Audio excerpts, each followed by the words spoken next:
গল্পদূত চ্যানেলে আজকের গল্প অপরাধী, লিখেছেন ও হেনরি।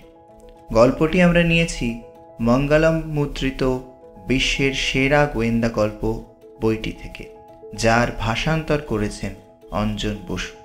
আজকের গল্প ও হেনরির লেখা অপরাধী।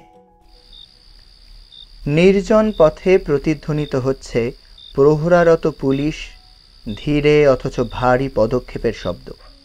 খুব একটা রাত হয়নি, সবেমাত্র 10টা, কিন্তু শীতের হাড় কাঁপানো হাওয়া আর বৃষ্টির দৌরাত্মে এর মধ্যেই পথে লোক চলাচল বন্ধ হয়েছে। পুলিশটি প্রতি রাতের মতো সে রাতেও টহল দিচ্ছিল। মাঝে মাঝে থামছিল সে আর দেখছিল বাড়িগুলোর দরজা ঠিকমতো বন্ধ আছে কিনা। বেশ কায়দা করেই সে লাঠি ঠুকছিল আর শান্ত পথের দিকে সন্ধানী দৃষ্টি মেলে তাকাচ্ছিল। পুলিশটি হঠাৎ লোহা লক্করের দোকানের বন্ধ দরজাটার সামনে এসে দাঁড়ালো। সে দেখল একটি লোক দাঁড়িয়ে আছে, তার মুখে একটি সিগারেটটি তখনও ধরানো হয়নি। পুলিশটি তার কাছে গেল। লোকটি বলল, আমার এক বন্ধুর প্রতীক্ষায় আমি এখানে দাঁড়িয়ে আছি। 20 বছর পরে আমরা এখানে পুনরায় মিলিত হবার জন্য প্রতিজ্ঞাবদ্ধ হয়েছিলাম। শুনে অবাক হচ্ছেন, তাই না? অবাক হওয়ারই কথা। 20 বছর আগে এই লোহার দোকানটা ছিল না, এটা ছিল একটি হোটেল, বিগ জো ব্র্যাডিস রেস্টুরেন্ট। 5 বছর আগে রেস্টুরেন্টটি ভেঙে ফেলা হয়েছে, পুলিশটি বলল। দরজার কাছে দাঁড়ানো লোকটি সিগারেট ধরালো। দেশলাইয়ের আগুনে স্পষ্ট হয়ে উঠল লোকটির নিষ্প্রভ চৌকো মুখের শানিত দৃষ্টি আর ডান ভুরুর কাছের সাদা দাগটি। তার টাইপিনে ঝকঝক করছে একটি সুন্দর হিরে।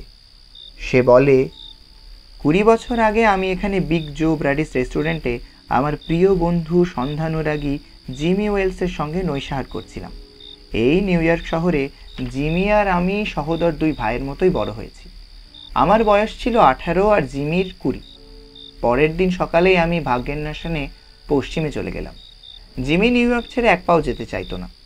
পৃথিবীতে যেন নিউ ইয়র্ক ছাড়া আর কোনো জায়গাই নেই।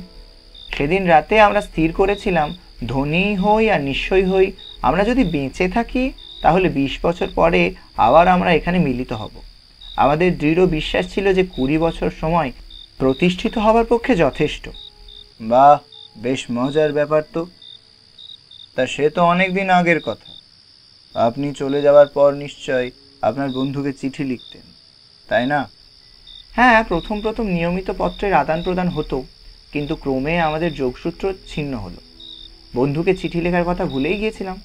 কিন্তু আমি জানি জিমি যদি জীবিত থাকে তাহলে অবশ্যই আসবে। সে পুরনো বন্ধুকে ভুলে যেতে পারে না। তাই আমি 1000 মাইল দূর থেকে এসেছি, দাঁড়িয়ে আছি তার প্রতীক্ষায়। পশ্চিমে তো আপনি বেশ সুখেই আছেন, তাই না? হ্যাঁ, ভালোই আছি। মনে হয় জিমিও সুপ্রতিষ্ঠিত হয়েছে। সে খুব ভালোই, কিন্তু বড় অলস। কোনো ঝুঁকি নিতে চায় না সে।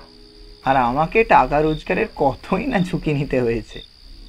লাঠি বগলে নিয়ে সেই পুলিশ বললে, আমাকে এখন যেতে হবে।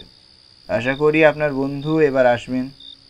আপনি তার জন্য কতক্ষণ অপেক্ষা করবেন? আধা ঘন্টা তো বটে। জিমি জীবিত থাকলে আধ ঘন্টার ভেতরেই এসে পড়বে। আমাকে প্রাণপ্রিয় জিমির প্রতীক্ষায় থাকতেই হবে। শুভরাত্রি অফিসার। পুলিশটিও শুভরাত্রি জানিয়ে টহল দিতে চলে যায়। মিনিট 20 পরে একটি লম্বা লোক রাস্তা পেরিয়ে তার কাছে এসে দাঁড়ায়।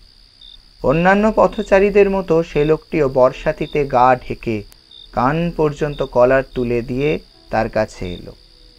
সংশয়াচ্ছন্ন হয়ে বলে, তুমি বব, তাই না? বব, আমার প্রিয় বব। আমি জানতাম বেঁচে থাকলে তুমি নিশ্চয়ই আসবে। 20 বছর নিঃসন্দেহে দীর্ঘ সময়, তাই না? ব্রাডিসের সেই রেস্টুরেন্ট আর নেই, মনে আছে? সেখানে আমরা আহার করেছিলাম। এখন বলো, পশ্চিমে কেমন ছিলে? সুন্দর। আমি যা চেয়েছি সব কিছুই পেয়েছি। জিমি, তোমার কিন্তু অনেক পরিবর্তন হয়েছে। আমি ভাবতেও পারিনি তুমি এতটা লম্বা হয়ে যাবে। তুমি চলে যাওয়ার পরে আমি কিছুটা লম্বা হয়ে গেছি। তাহলে নিউ ইয়র্কে তুমি ভালোই আছো, কি বলো বব? মন্দ না, অভিযোগ করার মতো তেমন কিছু খুঁজে পাচ্ছি না।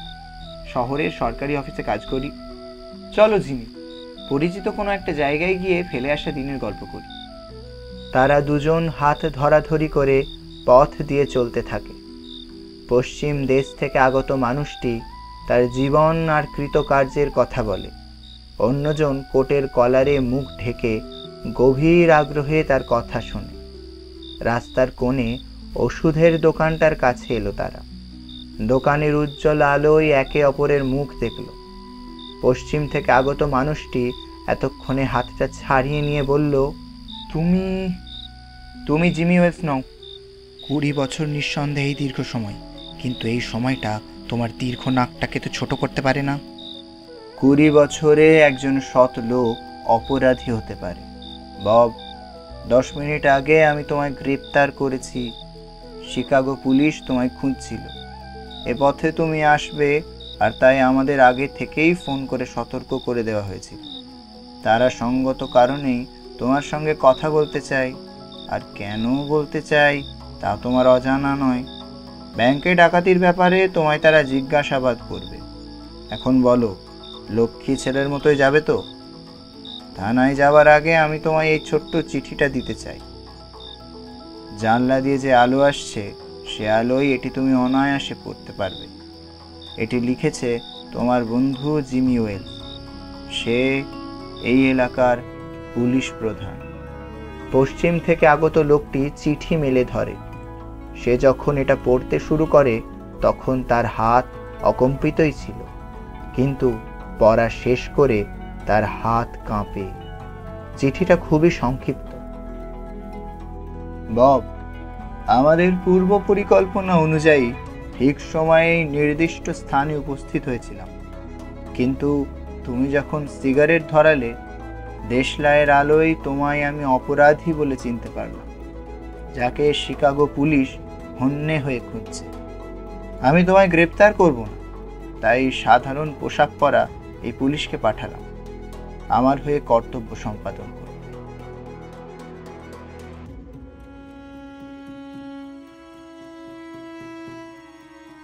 আজকের গল্প পাঠে ছিলাম আমি, মাধব। গল্পদূত চ্যানেলে এরকম গল্প শুনতে সাবস্ক্রাইব করুন আমাদের চ্যানেলটি, সাথে প্রেস করে যান বেল আইকনটি। প্রতি শনিবার সন্ধ্যে 7টায় আপনার জন্য আমরা নিয়ে আসছি একটি নতুন গল্প। নিজে গল্প শুনুন, অন্যদের গল্প শোনান।